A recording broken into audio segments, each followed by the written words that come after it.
कुलकर्णी सरकार, सब जगह तो खुदाई करवा ली पर कुछ नहीं मिला। बड़ा चमत्कारी है ये, इतनी सरलता से नहीं मिलने वाला सबूत। लगता है इसने खंडर के पीछे छुपा कर रखा होगा। रुक जाओ, खंडर के पीछे खुदाई करके देखते हैं। चलो।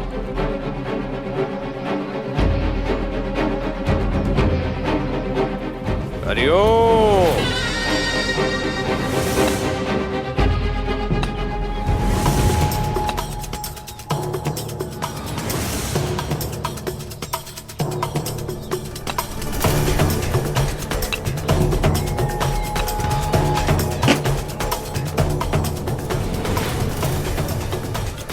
ये ध्वनि कैसी? पता करो क्या है।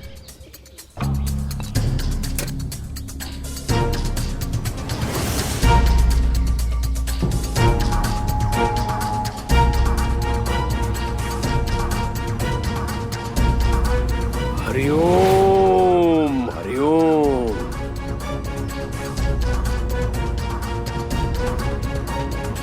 इसे भला यहां पे कोई क्यों गाड़ेगा थानेदार जी?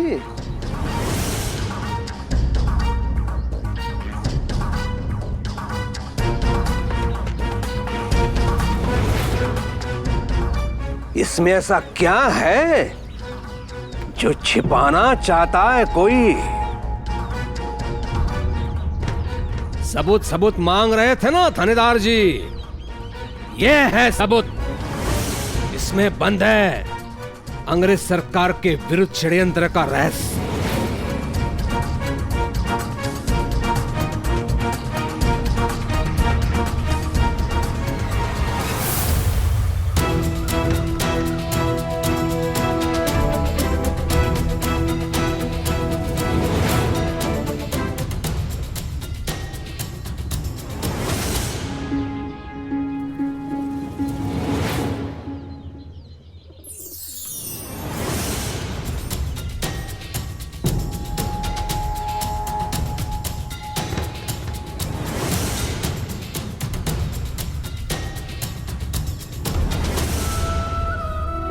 इस चमत्कार को देखकर मुझे वो दिन याद आ गया जब बाल योगी ने इसी तरह अपने गुरु के गुप्त समाधि के दर्शन कराए थे।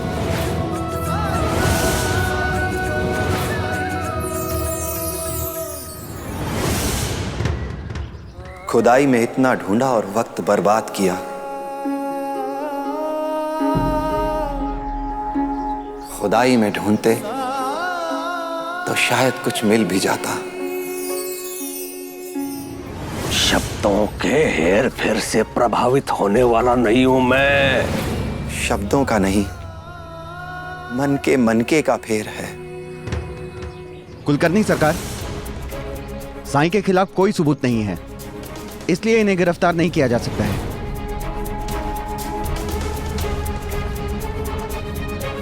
हरिओम।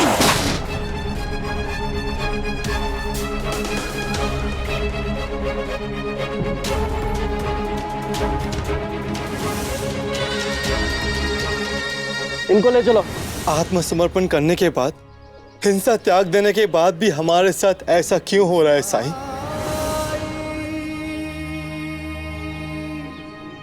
कर्म और उसके फल से कौन मुक्त है राणा?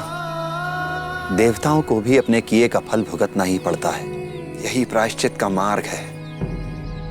तुमने जिन लोगों को लूटा, जिन्हें दुख पहुंचाया, उनके आंसू शायद सूख गए होंगे, लेकिन उन आंसुओं की लकीरें अभी बाकी हैं। अगर तुमने अपने अपराधों को स्वीकार कर लिया और उनसे क्षमा मांगते हुए अपनी सजा को भुगता, तो इस दुनिया का इंसाफ और ईश्वर दोनों पर भरोसा बना रहेगा।